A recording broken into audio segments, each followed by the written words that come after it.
Doctor S S ലാലിന് A B C ടോക്കിലേക്ക് സ്വാഗതം. This video is powered by Medimix. നമ്മുടെ ഈ റോഡ് അപകടങ്ങളിൽ പെട്ടെന്ന് ആളുകൾ വന്നിട്ട് കാണുന്ന വഴി ആളുകളെ വാരിയെടുത്ത് കിട്ടുന്ന വണ്ടിയിൽ കയറ്റിക്കൊണ്ടു പോകുന്നത് ഒരുപക്ഷെ പലപ്പോഴും ഗുണത്തേക്കാൾ ഏറെ ദോഷങ്ങളായി ഭവിക്കാറുണ്ട്. എന്താണ് ഡോക്ടർക്ക് ഇതിൽ ആദ്യമായി ഒരു റോഡ് അപകടം നേരിട്ട് കാണുമ്പോൾ എന്താണ് ചെയ്യേണ്ടത്? ശരിക്കും നല്ലൊരു ചോദ്യമാണ്. ചോദ്യം നല്ലതാകുന്ന കാര്യം, കേരളത്തിൽ ഒരു വർഷം 4000 അധികം പേരാണ് റോഡ് അപകടത്തിൽ മരിക്കുന്നത്. അതായത് ഒരു തീവ്രവാദി ആക്രമണത്തിൽ മരിക്കുന്നതിനേക്കാൾ കൂടുതൽ, വളരെ കൂടുതലാണ്. അപ്പോൾ ഇത് എല്ലാ വർഷവുമാണ്. അപ്പോൾ അതുകൊണ്ട് തന്നെ സംസാരിക്കേണ്ട വിഷയമാണ്. ഈ റോഡ് അപകടം ഉണ്ടാകുന്നതിന് ഇത്രയും മെച്ചപ്പെട്ട സംസ്ഥാനത്ത് ഉണ്ടാകുന്നത് തെറ്റാണ്. അതിന് പല റീസൺസ് ഉണ്ട്. പിന്നെ റോഡ് അപകടം മരണങ്ങളുണ്ടാകും. ചിലർ ഓൺ ദി സ്പോട്ട് തന്നെ മരിക്കും, ചിലർ. പക്ഷെ പലപ്പോഴും പറ്റിപ്പോകുന്ന പറഞ്ഞാൽ ഈ പ്രഥമ ശുശ്രൂഷ നമ്മൾ മനസ്സിലാക്കുന്ന ആദ്യം ചെയ്യുന്ന ചികിത്സ എന്നാണ്. അങ്ങനല്ല, ആദ്യം ചെയ്യുന്ന ശരിയായ ചികിത്സയാണ് പ്രഥമ ശുശ്രൂഷ. അപ്പോൾ പലപ്പോഴും ഈ സ്നേഹം കൊണ്ടാണ് ചെയ്യുന്നത്. ഒരാൾ അപകടം പറ്റിക്കഴിഞ്ഞാൽ ഓടിച്ചത് എന്തെങ്കിലും ചെയ്യാൻ തോന്നും. എനിക്ക് പറ്റിയിട്ടുണ്ട്. സ്വിറ്റ്സർലൻഡ് എൻ്റെ മുന്നിൽ ഒരാൾ ബൈക്കിൽ നിന്ന് വീണപ്പോൾ അയാൾക്ക് വീണു, ഇഞ്ചുറീസൊക്കെ ഉണ്ട്. ഞാൻ അയാളെ സഹായിക്കുന്നപ്പോൾ എന്നോട് no you cannot touch him. ഞാൻ doctor, you are not suppose to touch him. ഇവിടുത്തെ ആംബുലൻസിൽ ഇവിടെ ഡോക്ടർമാർ വരുന്നു. അപ്പോൾ ചില രാജ്യങ്ങളിൽ നമ്മളങ്ങനെ പ്രഥമ ശുശ്രൂഷ കൊടുത്താൽ തെറ്റ് പോലുമാണ്, ഡോക്ടറായിട്ട് പോലും. അപ്പോൾ അത് സിസ്റ്റമാണ്. നമ്മളിവിടെ അങ്ങനെ ആദ്യം കാണുന്ന ആളുകളെല്ലാം ചെയ്യുന്നതിനകത്ത് പറ്റിപ്പോകണമെന്ന് പറഞ്ഞാൽ ഇവിടെ നമുക്ക് ഉദാഹരണത്തിന് ഓർമ്മയില്ലാത്ത ഒരാളിനെ പിന്നെ നമ്മൾ സ്ട്രെച്ചറിൽ മാത്രമേ മാറ്റാവുള്ളൂ. കാരണം തലയോട്ടിക്ക് അകത്ത് പൊട്ടലുണ്ടായ തലച്ചോറിനകത്ത് രക്തസ്രാവം ഉണ്ടായിരിക്കാം, നടു പൊട്ടിയിട്ടുണ്ടാവും, നട്ടല്.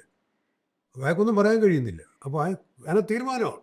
അല്ലെങ്കിൽ നട്ടലിൻ്റെ വേദന കൊണ്ട് ഭയങ്കരമായ വേദന എന്ന് പറഞ്ഞാൽ തുടരുത്. പിന്നെ നമ്മൾ തീരെ വെള്ളത്തിൽ വല്ലതും കിടക്കുകയാണെങ്കിൽ മാത്രമല്ല, അങ്ങനത്തെ സംഭവം റോഡിൽ കിടക്കുകയല്ലേ, ബാക്കി വാഹനം ഒഴിച്ചു വിടണം. ഇയാളുടെ ജീവനാണ് പ്രധാനം. സ്ട്രെച്ചർ വന്നിട്ട് അയാളെ മാറ്റാവുള്ളൂ എന്ന് പറഞ്ഞാൽ ശരീരം പിന്നെ ഒരു തടിക്കഷ്ണം മാറ്റി കനങ്ങാതെ മാറ്റണം. ഇതെങ്ങനെയാണ് ആദ്യം കാണുന്ന ഓട്ടോറിക്ഷയിൽ മടക്കിയാണ് കയറ്റുന്നത്. നടു പൊട്ടിയവൻ്റെ നടു നമ്മൾ പ്ലാസ്റ്റർ ഉറയിലിട്ട് കുറച്ചാളിട്ട് കഴിഞ്ഞാൽ ഏത് അസ്ഥി ചേരുന്നതാണ് പൊട്ടിച്ചേർന്ന് ചേരും.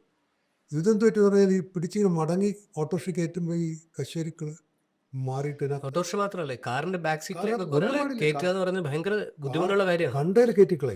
അത് 1 മണിക്കൂർ താമസിച്ചാൽ കുഴപ്പമില്ല, ആംബുലൻസ് വരട്ടെ. ആംബുലൻസ് വന്നിട്ട് വരുന്നവർക്ക് ട്രാൻസ്പോർട്ട് ചെയ്യണ്ടേ. ഞാൻ പറഞ്ഞൊരു തടിക്കഷ്ണം മാറ്റുന്ന പോലെ അപ്പുറം ഇപ്പുറം 6 പേര് നിന്നിട്ട് ഒരു തടിക്കഷ്ണം മാറ്റി അത് അനങ്ങൂലല്ലോ, അങ്ങനെ മാറ്റണമെന്നാണ് സ്ട്രെച്ചറിലേക്ക് പോകുന്നത്. ഇത് നമ്മൾ ഈ ട്രാൻസ്പോർട്ടേഷനിലാണ് പലപ്പോഴും എന്ത് വരുന്നറിയാം. ചെറിയ കാര്യമല്ല, ജീവിതത്തിൽ നിശ്ചലായിപ്പോയി. കഴുത്തിൽ നട്ടലാണെങ്കിൽ കഴുത്ത് താവട്ട്, പിന്നെ ശരീരം അനങ്ങില്ല. അല്ല, അങ്ങനെ കൊണ്ടുപോയിട്ട് തളർന്നുപോയ ആൾക്കാരുണ്ടോ? ഒരുപാട് പേരുണ്ട്. ഒരുപാട്. അതായത് ഇപ്പം സാർ ട്രാൻസ്പോർട്ടേഷൻ 4000 പേർ കഴിഞ്ഞ വർഷം കേരളത്തിൽ മാത്രം റോഡ് 4000 ഒരു ഒരു ഒരു ഒരു യുദ്ധത്തിൽ എത്ര ആൾക്കാർ മരിക്കില്ലേ? അതാണ്. പിന്നെ തെങ്ങിന്ന് വീഴുന്നവരുണ്ട്. അല്ല, ഇത് ഈ 4000ത്തിന്റെ കണക്ക് പറയുമ്പോഴേ, മരങ്ങളിൽ വീഴുന്നവരുണ്ട്. 4000ത്തിന്റെ കണക്ക് പറയുമ്പോൾ 8000മോ 12000മോ 16000മോ ആൾക്കാർ ജീവച്ഛവമായി കിടക്കുന്നുണ്ടാവും. ഇങ്ങനെ ജീവച്ഛവമായി കിടക്കുന്നതിൻ്റെ അടിസ്ഥാനമായ കാരണം ഒരുപക്ഷെ ആദ്യം ഇടപെടുന്ന ആൾക്കാരുടെ പരിചയമില്ലായ്മയും സ്നേഹത്തോട് ചെയ്ത് പക്ഷെ അറിയാതെ ചെയ്തുകൊണ്ടുണ്ട് അപകടം കാരണമാണ്. ആയുഷ്കാലം പിന്നെ തളർന്നു കിടക്കുകയാണ്. പിന്നെ വീൽ ചെയറിൻ്റെ പറ്റുള്ളൂ. മനുഷ്യൻ്റെ അവസ്ഥ ആലോചിച്ചു. അതായത് ഇവർക്ക് രക്ഷകരുടെ പരിവേഷമാണ്. അപ്പോൾ ഇത് നമുക്ക് എനിക്ക് ഒരു 2 വർഷം ഞാൻ എഴുതിയത് ഫേസ്ബുക്കിൽ, റോഡിലൊരാൾ പോയിട്ട് വണ്ടി ഓടിച്ച് പോകുമ്പോൾ നിർത്തിയിട്ട് ചോദിച്ചാൽ പറഞ്ഞ് മരിച്ചു കിടക്കാമെന്ന്, ബൈക്കിൽ നിന്ന് വീണ ആൾ. അപ്പോൾ ഞാൻ പിന്നെ നോക്കിയാൽ മരിച്ചിട്ടില്ല. ഞാൻ പിന്നെ ഒരു അരമണിക്കൂർ കൊണ്ടാണ് തിരുവനന്തപുരം സിറ്റിയിൽ ആംബുലൻസ് വന്നത്. അതും ഏത് യാത്ര പോയ ഒരാളെ അയാൾ വളഞ്ഞെടുത്ത് പിടികൂടി ആംബുലൻസിൽ വേറെ ഞാൻ ഈ പറയുന്നത്. അയാളെ രോഗി ഓർമ്മയില്ലാത്ത ഒരാളെ സൈഡിൽ സീറ്റ് കിടത്തി ഞാൻ ഇപ്പുറത്തിരുന്നിട്ട് ഈ ആംബുലൻസ് ഡ്രൈവർ പോക്ക് കണ്ടു കഴിഞ്ഞാൽ ഒറ്റയ്ക്കൊക്കെ ഇയാൾ ഇത് ഒന്നും കൂടെ അപകടം പറ്റുക. ഞാൻ ഇങ്ങനെ ഇരുന്നുകൊണ്ട് ഇയാളിങ്ങനെ പിടിക്കുകയാണ്. ഇയാൾ പറഞ്ഞു, ഇയാൾ പതുക്കെ വിടുന്നിട്ട് ആംബുലൻസ് ഡ്രൈവർ ശ്രദ്ധിക്കുന്നില്ല. ഇതെല്ലാം തിരുവനന്തപുരം മെഡിക്കൽ കോളേജിൽ കൊണ്ടുവന്നപ്പോഴത്തേക്ക് ഒരു സ്ട്രെച്ച് അവസരം വെച്ചു. സ്ട്രെച്ചറിൽ ഒരാളെ ആശുപത്രി പുറത്താണ്. ഇയാളെ കിടത്തിൽ എനിക്കകത്ത് പോകാൻ പറ്റില്ല, കാരണം ഇയാൾ ഓർമ്മയില്ല, ഇയാൾ മറിഞ്ഞ് താഴെ വീഴും. ഒരു അരമണിക്കൂർ മെഡിക്കൽ കോളേജിൽ ഒരാളുടെ ശ്രദ്ധ പിടിച്ചു. കാരണം ആശുപത്രിക്കകത്തും ഡോക്ടർമാർ നെത്തോട്ടവും താങ്ങാൻ വയ്യാത്ത അവസ്ഥ. അപ്പോൾ തിരുവനന്തപുരത്ത് ഒരുത്തൻ റോഡ് അപകടത്തിൽപ്പെട്ടാലുള്ള അവസ്ഥ പോലും ഇതാണ്. അപ്പോൾ അപ്പോഴാണ് നമ്മൾ ഈ അറിയാത്ത ഫസ്റ്റ് എയ്ഡുകൾ ചെയ്ത് കളയുന്നത്. അത് അപകടമാണ്. ഇത് മാത്രമല്ല, ചിലർ ഈ അപകടം പറ്റി ബൈക്കിൽ നിന്നൊക്കെ വീണവർ ചെറിയൊരു കൺഫ്യൂഷനൊക്കെ കാണും. അവൻ എങ്ങനെയെങ്കിലും ഒത്തിരി വെള്ളം കൊടുക്കാൻ നോക്കും. ചില പഴമൊക്കെ തെറ്റിച്ച് കളയും. കാരണം നമ്മുടെ ഒരു സമാധാനത്തിനാണ്, അവന് കുഴപ്പത്തില്ലെന്ന് വരുത്താൻ. ഈ ഒരൊറ്റ കാര്യം കൊണ്ട് ഇതിന് ഈ ബൈക്ക് ഇടിച്ചത് സോഡ ഇല്ലാത്തതുകൊണ്ടല്ലോ. അപ്പം നമ്മൾ അവരെ കിടത്തുക, നടുവേദന വല്ലതും ഉണ്ടെങ്കിൽ എഴുന്നേക്കാൻ ശ്രമിക്കുക, സമാധാനം കൊടുക്കുക, ആശുപത്രി ആംബുലൻസ് വന്നിട്ട് ആശുപത്രിയിൽ കൊണ്ടുപോവുക. ഈ നമ്മൾ നോർമലി ഒരു റോഡ് അപകടം സംഭവിച്ചാൽ, ഇപ്പോൾ ഒരു സിനിമയിലെ ഒരു സീൻ ചിത്രീകരിക്കുകയാണെങ്കിൽ, ഒരാൾ റോഡ് അപകടത്തിൽ വീഴുന്നു, ചുറ്റും ആൾക്കാർ കൂടുന്നു, ഉടൻ ഒരു തടിയനായ ഒരാൾ ഓടി വരുന്നു, ഇയാളെ എടുക്കുമ്പോൾ തന്നെ ഇവൻ്റെ കഴുത്ത് ഇങ്ങനെ കിടക്കുന്നുണ്ട, ഇവൻ്റെ സ്പൈനൽ കോഡ് ഒടിഞ്ഞു. ആ ഒറ്റ എടുപ്പിൽ തന്നെ അയാളുടെ പ്രശ്നമാണ്. തീരുമാനമായി. പിന്നെ ഇയാൾക്ക് ജീവൻ ഉണ്ടാകുന്നുള്ളൂ, ഇയാൾ ഇനി എന്ത് ട്രീറ്റ് ചെയ്താലും ഇയാൾ ജീവിച്ചിരിക്കുന്നത്. അടുത്ത ഘട്ടം എന്ന് പറഞ്ഞാൽ, ഇയാൾ സാറ് പറഞ്ഞതുപോലെ ഇവരെ ആംബുലൻസിലേക്ക് കയറ്റിയാൽ ഈ ആംബുലൻസിൻ്റെ സ്പീഡും സൈറനും വളവും തിരിവും ഒക്കെ ആയിട്ട് ഇയാൾ ഓഫീസിലെത്തുമ്പോഴത്തേക്ക് അല്ലെങ്കിൽ ഹോസ്പിറ്റലിൽ എത്തുമ്പോഴത്തേക്ക് ഇയാളുടെ കാര്യം അപകടമാവും. ഇവിടെ നമ്മൾ ഏറ്റവും എനിക്ക് തോന്നുന്നു ഈ ആദ്യം ഓടി വരുന്ന രക്ഷകൻ്റെ പരിവേഷമുള്ള വിവരമില്ലാത്ത വിവരദോഷിയേക്കാൾ കൂടുതൽ അപകടകാരികളായ ഒരുപാട് ആംബുലൻസ് ഡ്രൈവേഴ്സ് ഉണ്ട്. ഇതിനെ നമുക്കൊന്ന് റെഗുലേറ്റ് ചെയ്യാൻ എന്താ സെർച്ച് ചെയ്യാൻ പറ്റുക? അതായത് ഞാൻ ചോദിച്ചോട്ടെ, ഇപ്പം അത്യാവശ്യമായി ഒരു ഹൃദ്രോഗിയെ 10 മിനിറ്റിനകത്ത് ഹോസ്പിറ്റലിൽ എത്തിക്കേണ്ട ആവശ്യമുണ്ട്. അത് ചിലപ്പം സ്പീഡിൽ പോകേണ്ട ആവശ്യം ഉണ്ടാവാം. നേരെ മറിച്ച് ഇതൊരു 10% പേഷ്യൻസിന് വേണ്ടപ്പോൾ ഈ 90% പേഷ്യൻസും ഒരു ആംബുലൻസിനകത്ത് കിടന്ന് ഇത്രയും ഫിയർ ഫാക്ടറിനകത്തൂടെ കടന്നുപോയി അവിടെ എത്തുമ്പോഴത്തേക്ക് തന്നെ പിന്നെ അയാൾക്ക് ട്രീറ്റ്മെൻറ്റ് വേണ്ട. കാരണം എന്താണെന്നറിയോ, ഈ പേടിയുള്ള യാത്രയിൽ ചിലപ്പം അയാൾ മരിച്ചു പോകും. ആ മരണം കടന്നപ്പുറത്തെത്താൻ പറ്റുന്നവന് പിന്നെ ഒരു ഡോക്ടർ ടാബ്ലറ്റ് കൊടുത്താൽ ജീവിച്ചു പോകും. നമ്മളിത് എല്ലാ ദിവസവും കാണുകയാണ്.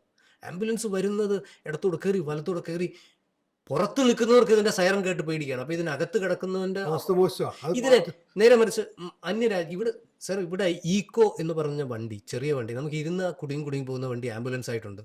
Tempo tracks, Maruti Omni ambulance വണ്ടിയുണ്ട്. ഒന്ന് ആലോചിച്ച് നോക്കൂ, രണ്ടുപേർ ഒരാൾക്ക് നേരെ കിടന്നാൽ എൻ്റെ കഥ അടയ്ക്കാൻ പറ്റില്ല. അതിവിടെ ആംബുലൻസ് ആയിട്ട് പ്രൊവൈഡ് ചെയ്യുന്ന നാട്ടിലാണ് നമ്മൾ ജീവിക്കും. നേരെ മറിച്ച് പുറത്തെ രാജ്യത്ത് പോയാൽ ഭയങ്കര കവേർഡായിട്ടുള്ള ആ വണ്ടി കുലുങ്ങത്തില്ല. ശരിക്കും പറഞ്ഞാൽ ഈ ആംബുലൻസുകൾക്കൊരു പ്രോപ്പറായ അവയർനെസ്സോ ഗവൺമെൻറ് തലത്തിലുള്ള റെഗുലേഷനോ ഇല്ലാത്തതിൽ ഏറ്റവും വലിയ ബലിയാടുകൾ ഈ ആംബുലൻസ് ഡ്രൈവേഴ്സ് തന്നെയാണ്. എത്രയോ പേരാണ് മരിക്കുന്നത്, എത്രയോ പേരാണ് ജീവച്ഛവമായി അവർ തന്നെ കിടക്കുന്നത്. ആംബുലൻസിൽ ഒരു രോഗി കയറിയാൽ ഉടനെ എന്ന് പറഞ്ഞൊരു പോക്ക് പോവുക എന്നുള്ളതാണ്. അങ്ങനെ പോയില്ലെങ്കിൽ ശരിയല്ല എന്നുള്ളൊരു ചിന്ത. അത് നമ്മുടെ കൾച്ചറായിപ്പോയി.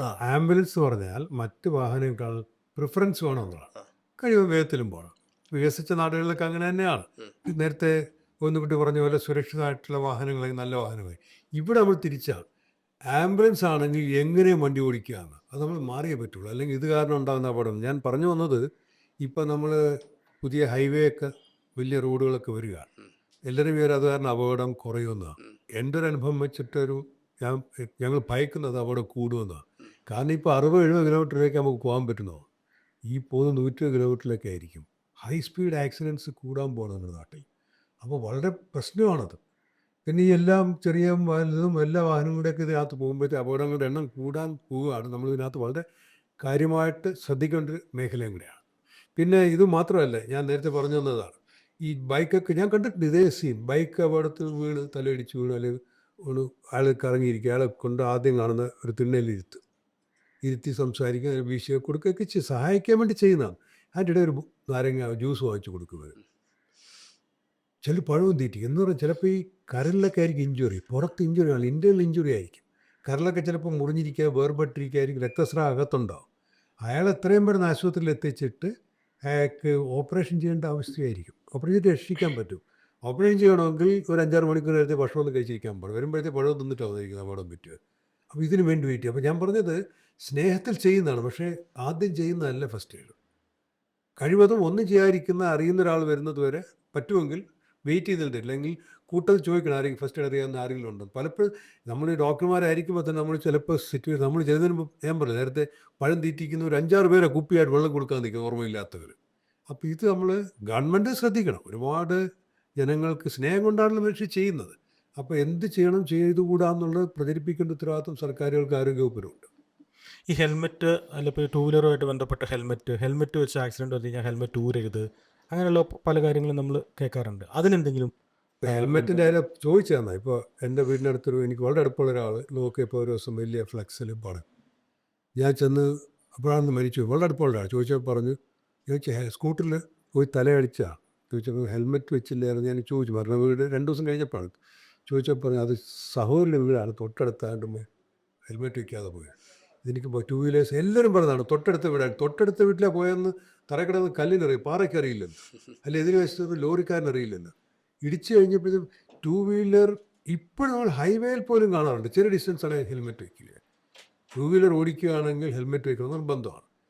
പിന്നെ ഈ പറഞ്ഞ ഹെൽമെറ്റിൻ്റെ ക്വാളിറ്റി ഉണ്ട്.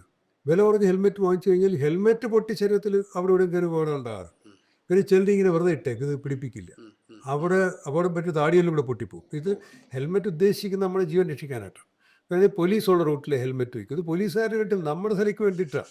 അപ്പോൾ ഹെൽമെറ്റ് അതുപോലെ ഈ പറഞ്ഞ പോലെ അപകടം പറ്റിയ ഒരാൾക്ക് നമ്മൾ ഇപ്പോൾ ശരീരത്തിൽ നിന്ന് തറച്ച് കയറിയാലോ പിന്നെ ഹെൽമെറ്റ് പൊട്ടിയത് നമ്മൾ കൈകാര്യം ചെയ്യരുത്. ആശുപത്രിയിൽ എത്തിച്ചിട്ട് ആശുപത്രി സർജറിയിലൊക്കെ കുറയ്ക്കുക ഡോക്ടർമാർക്ക്. പലപ്പോഴും ചിലപ്പോൾ ഈ ഒരു രക്തക്കൊഴലായി ചെന്നൊരു സാധനം തറച്ചിരിക്കുന്ന രക്തം ഊരുമ്പോഴെങ്കിൽ അകത്ത് രക്തസ്രാവം ഇതൊക്കെ ഹോസ്പിറ്റലിൽ എത്തിയിട്ട് ചെയ്യാവൂ. ഹോസ്പിറ്റലെത്തി നമ്മൾ അങ്ങനെ ഇതൊന്നും ഫസ്റ്റ് എയ്ഡ് പെടുന്നതല്ല. അല്ലെങ്കിൽ ചിലപ്പോൾ ഇപ്പോൾ കണ്ടില്ല എന്നാൽ കഴുത്തിൽ ഇവിടെ മുറിവുണ്ടാക്കിയിട്ട് മരിച്ചു വരും. പക്ഷേ 2-3 ഡോക്ടർമാർ സ്ട്രോ ഇട്ടൊക്കെ ശ്വാസം കൊടുക്കാൻ ശ്രമിച്ചാൽ ഡോക്ടർമാരായിട്ട് പറ്റി എല്ലാവർക്കും അങ്ങനത്തെ ട്രീറ്റ്മെൻറ്റ് കിട്ടും. എല്ലാ ഡോക്ടർമാർക്കും എല്ലാ ഫസ്റ്റ് എയ്ഡ് അറിയണമെന്നുമില്ല. പ്രാക്ടീസ് ചെയ്യുന്ന ഇതിനകത്ത് ശ്രദ്ധയുള്ളവർക്ക് അറിയാവുള്ളൂ. അപ്പോൾ അതുവരെ ആളെ വെയിറ്റ് ചെയ്യണം. അങ്ങനത്തെ വലിയൊരു ദുരന്താവസ്ഥ അല്ലെങ്കിൽ ഈ ഓരോ അവസ്ഥകളുണ്ടല്ലോ, ഒന്ന് രക്തസ്രാവമുള്ള ആൾക്കാരുണ്ടാവും. അപ്പോൾ ഓരോ അപകടങ്ങൾ ഓരോ രീതിയാണല്ലോ. നന്നായി ബ്ലഡ് വന്ന ഒരവസ്ഥയുണ്ടാവും, അല്ലെങ്കിൽ ബോധമില്ലാത്ത അവസ്ഥയുണ്ടാവും. അപ്പോൾ ഈ ഓരോ സ്ഥലത്തും എടുക്കേണ്ട ഈ ആദ്യം ഫസ്റ്റ് എയ്ഡ് വ്യത്യാസം ഉണ്ടാവുമല്ലോ. അപ്പോൾ ഇപ്പോൾ ഒരാൾക്ക് ബോധമില്ലാത്തൊരവസ്ഥയിൽ നമ്മളൊരു അപകടം കാണുകയാണെങ്കിൽ നമ്മൾ എന്താണ് ശരിക്കും ചെയ്യുക? നമ്മൾ ആംബുലൻസ് വരുത്തുക. നമ്മൾ ഒന്നും ചെയ്യരുത്. അയാൾ വെള്ളത്തിൽ അല്ലെ വെള്ളം മുങ്ങിപ്പോകുന്ന അങ്ങനത്തെ ആഴ്ച വെള്ളമാണെങ്കിൽ ഒന്ന് എല്ലാം കൂടെ ചേർന്ന് അനങ്ങാതെ മാറ്റി കിടത്തുക. അത് തീയുടെ അടുത്തവരാണ് അല്ലെ ഒന്നും ചെയ്യണ്ട. അവിടെ ചുറ്റും ആൾ കൂടി നിൽക്കരുത്. ചിലപ്പോൾ ഓർമ്മ പോയതാണെങ്കിൽ ചിലപ്പോൾ അവർ ഉണർന്നൊക്കെ വരും. ഉണർന്ന് വരുമ്പോഴത്തേക്ക് ചുറ്റും തലയെ കാണുമ്പോൾ അവരും പേടിച്ചു. അപ്പോൾ ആവശ്യമുള്ള ഒന്നുണ്ട് അവർ നിൽക്കുക, ഒന്ന് വീശി കൊടുക്കുക, കഴുത്തിൽ ഇറുകിയ ഉടുപ്പ് വല്ലതും ഉണ്ട് അതൊന്ന് ലൂസായി കൊടുക്കുക, ഈ ടൈറ്റായിട്ട്. വേറെ ഒന്നും ചെയ്യണ്ട. ആശുപത്രി ആംബുലൻസ് വന്നിട്ട് അവർക്ക് നോക്കാനറിയാം. ചിലപ്പോൾ നമ്മളെടുത്ത് മാറ്റി കിടന്നുകൊണ്ടെങ്കിൽ നട്ടല് പൊട്ടിയ നട്ടല് മുറിഞ്ഞു പോകുന്നു. അതുകൊണ്ട് വളരെ കെയർഫുള്ളായിരുന്നു. നമ്മൾ ആ ഒരാളുടെ ജീവനാണ് അവിടെ പ്രധാനം. ഒരുപാട് വണ്ടി ബ്ലോക്ക് അതൊക്കെ മറ്റുള്ളൊരു പ്രശ്നമാണ്.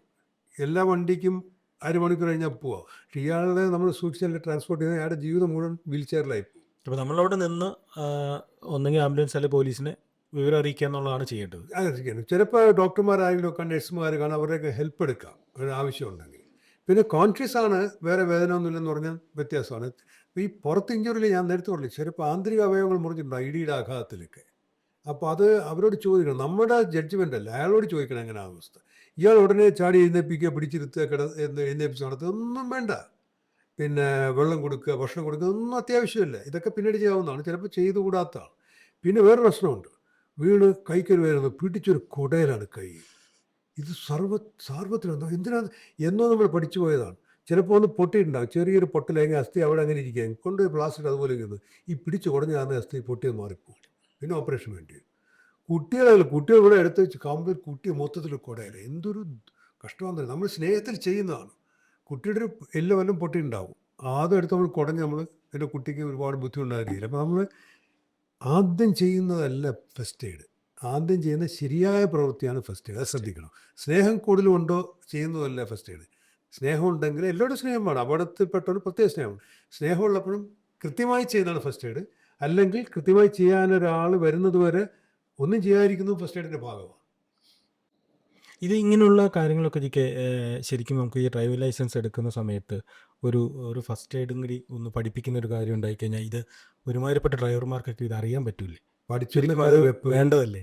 പഠിച്ചു എന്നൊക്കെയാണ് വെപ്പ്. അതൊക്കെ ഒരു നമ്മുടെ സിസ്റ്റത്തിൻ്റെ ഭാഗമാണ്. ഇപ്പോൾ ഡ്രൈവിംഗ് ടെസ്റ്റിന് കണ്ണ് പരിശോധിക്കണമെന്നാണ് നേരത്തെ ഒപ്പിട്ട് വാങ്ങിച്ച് വെച്ചിരിക്കുക. നമ്മൾ പോലും അറിയാം നമ്മുടെ കണ്ണ് ടെസ്റ്റ് ആയിട്ട്. അപ്പോൾ അതൊക്കെ സിസ്റ്റത്തിൻ്റെ പ്രശ്നമാണ്. അത് ഞങ്ങളുടെ ഒരു പഠനം വരാൻ പോവുകയാണ്. ഈ ഓട്ടോറിക്ഷ ടാക്സി ഡ്രൈവർമാർക്ക് എത്ര പേര് കാഴ്ച പരിശോധന നടത്തിയിട്ടുണ്ടെന്നുള്ളത് ഇവിടെ നടന്നുകൊണ്ടിരിക്കുക. അപ്പോൾ അത് കഷ്ടമാണ്. നമ്മൾ ഈ കൈക്കൂലി കൊടുത്ത് എന്ത് ശരിയാക്കാമെന്നുള്ള അതായത്. പക്ഷേ നമുക്കാണ് ദോഷം. ചിലപ്പോൾ നമ്മൾ സർട്ടിഫിക്കറ്റ് കൊടുത്ത് വിട്ടുവെങ്കിൽ നമ്മളൊന്ന് ഇടിക്കുന്നു.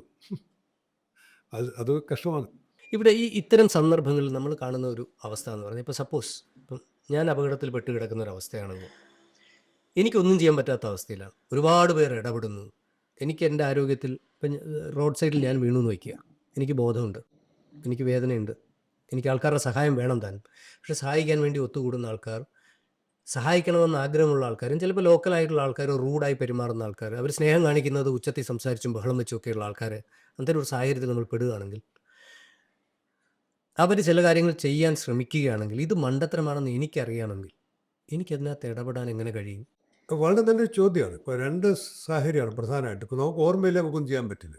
അപ്പോൾ പിന്നെ അവിടെ ഉണ്ടായിരുന്നവർ ചെയ്യുന്നതനുസരിച്ചായിരിക്കും നമ്മുടെ അവസ്ഥ മോശമാകുന്നത് നല്ലതാകുന്നത്. പക്ഷെ നമുക്ക് ഓർമ്മയുണ്ട്. ഉദാഹരണം, നമുക്ക് വയറ്റിലടി കിട്ടിയ ചിലപ്പോൾ ബൈക്കിൻ്റെ ഹെഡ്ലൈറ്റൊക്കെ നമ്മൾ വയറ്റിൽ ഇടിച്ചു നീ വയറ്റിനകത്ത് ഭയങ്കര വേദന, നമുക്ക് പറയാം എനിക്ക് വയറ്റിന് വേദനയുണ്ട്, നിർബന്ധിച്ച് വെള്ളം കുടിക്കുകയാണ്, എനിക്ക് വെള്ളം വേണ്ട ഇപ്പോൾ, വെള്ളം ഇല്ലാത്തതുകൊണ്ടല്ലോ വണ്ടി അപകടം ഉണ്ടായത്, വെള്ളം കുടിക്കാത്തതുകൊണ്ട്. അപ്പോൾ പറയാം എനിക്കിപ്പോൾ കഴിക്കാനോ കുടിക്കാനോ ഒന്നും തരണ്ട, എനിക്കൊന്ന് സാവകാശം വേണം. അല്ലെ തലയിൽ ഭയങ്കര വേദനയാണ്, ചിലപ്പോൾ തലയിൽ നല്ല തട്ട് കിട്ടിയിട്ടാണ് പറയും ഈ തലയ്ക്ക് ഭയങ്കര വേദനയുണ്ട് എന്ന് പറയും. ചിലപ്പോൾ പിന്നെ ഓർമ്മ പോയിന്ന് വരും. അതുകൊണ്ട് നിങ്ങൾ ആരെങ്കിലും ആംബുലൻസ് വരുത്തി എന്നെ മാറ്റാമെന്ന് പറയാം, ആ സമയം കിട്ടുകയാണെങ്കിൽ. ചിലപ്പോൾ നട്ടലിന് ഭയങ്കര വേദന, നടുപിടിച്ചായിരിക്കും എനിക്ക് നട്ടലിന് വേദന, എന്നെ തുടരുമെന്ന് പറയണം. എന്നെങ്കിലും വലിച്ച് കയറ്റരുത്, ഓട്ടോറിക്ഷയിൽ വലിച്ച് കയറ്റരുത്, എന്നെ ആംബുലൻസ് വരണം, എന്നെ സ്ട്രെച്ചറിൽ മാറ്റണം, നമുക്ക് അവകാശപ്പെടാം. ഞാൻ പറയാം നമുക്കൊരു അപകടം പറ്റില്ല. അപകടം നമ്മളെപ്പോഴും വിചാരിക്കുന്നത് മറ്റുള്ളവർക്ക് പറ്റുന്നതാണോ. അതുകൊണ്ടാണ് അയ്യോ മരണവും അപകടം മറ്റുള്ളവർ അയ്യോ പാവം എന്ന് പറയും. നമ്മൾ അടുത്ത വണ്ടി നമ്മളെ ഇടിച്ചെന്ന് വരും. അപ്പോൾ ഇതല്ലേ നമുക്ക് പറ്റുന്നതാണ്. എപ്പോഴും ഓർമ്മ വേണ്ടത് അപകടവും മരണവും നമുക്കുണ്ടാകുന്നതാണ്, മറ്റുള്ളവർക്ക് ഉണ്ടാകുന്നില്ല. അപ്പം നമുക്ക് റൈറ്റ് ഉണ്ട്. 100 വണ്ടി വന്ന് കാത്തു നിൽക്കുന്നത് പ്രശ്നം, അതിനേക്കാൾ പ്രധാനം നമ്മുടെ ജീവനാണ്, അല്ലെങ്കിൽ മറ്റൊരാളുടെ ജീവനാണ്. അന്നേരം ആ ജീവനാണ് പ്രാധാന്യം. അപകടം പറ്റിയ ആൾക്കാണ്, മറ്റെല്ലാത്തിൻ്റെ രണ്ടാമത്തെ പ്രാധാന്യമേയുള്ളൂ. ഒരു രോഗി എന്ന മനുഷ്യൻ നിലയ്ക്ക് അവകാശമുണ്ട്, രോഗി എന്ന നിലയ്ക്ക് അവകാശമുണ്ട്. അപകടം പറ്റിയ ആൾക്ക് പറയാം അത് നമ്മളൊരു അബദ്ധം ചെയ്തു. ചില പിള്ളേർ ബൈക്കിലൊക്കെ അഭ്യാസം എൻ്റെ അടുത്ത് ചോദിക്കാറുണ്ട്, അഭ്യാസം കാണിച്ചിട്ട് വീണല്ലേ. അഭ്യാസം കാണിച്ച് വീണിട്ട് അവൻ്റെ അസുഖാവസ്ഥയല്ലേ, രോഗിയല്ലേ. ഞാൻ ഇപ്പോൾ മറുപടി ഉണ്ട്, ആശുപത്രി നമ്മൾ തല്ലിയിട്ട് പോയത്തിനായിരിക്കും. അവൻ പോയപ്പോൾ തൊട്ട് വണ്ടി ഇടിച്ചു, പിന്നെ അവൻ രോഗിയാണ്. അവരോടൊപ്പം നമുക്ക് രോഗി റൈറ്റ് ഉണ്ട്. അതുകൊണ്ടാണ് പലപ്പോഴും ഈ രാഷ്ട്രീയക്കാരോടൊക്കെ തർക്കിയാണ് മന്ത്രിയോട്, അവർ രോഗിയുടെ എല്ലാം വിളിച്ച് പറയും. ആടിൽ രോഗിക്ക് ഭയങ്കര റൈറ്റ്സാണ്. അയാളുടെ രോഗം ചികിത്സിക്കപ്പെടുന്നത്, അല്ലെ രോഗി പ്രാധാന്യം കിട്ടുന്നത് എല്ലാം മനുഷ്യൻ്റെ റൈറ്റാണ്. അപ്പോൾ നമ്മളൊരു അപകടാവസ്ഥയിൽപ്പെട്ടാൽ നമ്മൾ കോൺഷ്യസ് ആണെങ്കിൽ നമ്മളെ ചികിത്സിക്കാൻ, നമ്മളെ രക്ഷിക്കാൻ വരുന്നവരെ അടുത്ത് നമുക്ക് ഇടപെടേണ്ട തലത്തിൽ ഇടപെട്ട് നമ്മൾ കൂടുതൽ അപകടത്തിലാവാത്ത അവസ്ഥയിൽ ഒരു ആംബുലൻസിൽ നമ്മൾക്ക് ബോധമുണ്ടെങ്കിൽ നമ്മളെ തന്നെ ഹോസ്പിറ്റലിൽ എത്തിക്കേണ്ട ഉത്തരവാദിത്വം നമുക്കുണ്ട്. Anyway, thank you doctor. Thank you doctor. അപ്പോൾ ഈ ഒരു വീഡിയോ കൊണ്ട് ഇനി അപകടത്തിൽപ്പെട്ട ആളുകളെ രക്ഷിക്കേണ്ട എന്നൊരു മെസ്സേജ് അല്ല, അവൻ്റെ അവസ്ഥ മനസ്സിലാക്കി അതിൻ്റെ ഉചിതമായ രീതിയിൽ അവർ രക്ഷിക്കുക എന്നുള്ളതാണ്. കാരണം രക്ഷിക്കേണ്ട രീതി നമുക്ക് റോഡ് പറയാം, ഒരാൾ അപകടം പറ്റിയ വണ്ടിയൊക്കെ നിർത്താൻ പറയാം. അതെ അതെ അതെ ഇയാൾ മാറ്റി കിടത്തുകയല്ല, വണ്ടി നിർത്തുന്നുണ്ട്. ഒരാൾക്ക് അപകടം പറ്റി നമുക്ക് ശ്രദ്ധിക്കണം, ഡോക്ടർമാർ ആരും വരട്ടെ, ആംബുലൻസ് വരട്ടെ, വണ്ടി തടഞ്ഞു നിർത്തുക. അതാണ് ആ ഇടപെടൽ നടത്തുക. അല്ല ഇയാളൊക്കെ ഒരു കൈകാര്യം ചെയ്ത് കളയുക നമ്മൾ. അത് ഞാൻ പറഞ്ഞില്ലേ, ഡോക്ടർമാർ പോലും പൂർണ്ണമായും ഫസ്റ്റ് എയ്ഡ് ട്രെയിനിങ് ഉള്ളവരല്ല എല്ലാവരും. അപ്പോൾ ഇതിന് ഫസ്റ്റ് എയ്ഡ് ട്രെയിനിങ് കിട്ടി ചിലപ്പോൾ നമ്മളെക്കാൾ ബെറ്ററായിട്ട് ട്രെയിൻഡായിട്ട് ചിലപ്പോൾ ഒരു സ്റ്റാഫായിരിക്കും ആംബുലൻസിൽ വരുന്നത്. അപ്പോൾ ആ സാവകാശം കൊടുക്കണം. അതെ. അപ്പം കൂടുതൽ ആൾക്കാരെ രക്ഷിക്കാനായിട്ട് ഇനിയും യഥാർത്ഥ രീതിയിൽ അല്ലേ രക്ഷിക്കാനായിട്ട് കഴിയട്ടെ. നന്ദി sir. This video is powered by Medimix. Thank you. കൂടുതൽ വാർത്തകളും വിശേഷങ്ങളും നിങ്ങളിലേക്ക് എത്താൻ ABC മലയാളം സബ്സ്ക്രൈബ് ചെയ്യുക, ബെൽ ബട്ടണും അമർത്തുക.